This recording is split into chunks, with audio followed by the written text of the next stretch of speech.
Ka Sorkar Meghalaya hinin gesngi kala aya ke jingmenjur banbu ya Tylli ke Medical College ha ke Jylla kawai ha Shillong Tura bat Ribhoi District.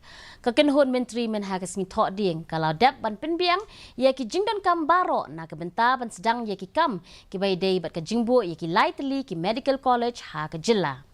Lathaw ya ke komiti bat labu ha khmat ya ke rukom penwandur ya ki ni college bat ban sedang penterekam ya ki layathu ikong amperin lingdo.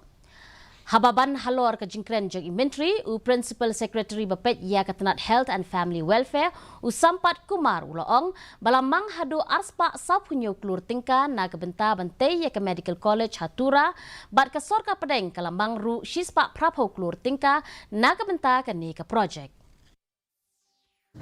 And we are looking at a fast tracking, and they have given TCIL has given us a commitment that by May of 2024 we would be able to complete most of the buildings. We've just been briefed by the officials, and progress seems to be good.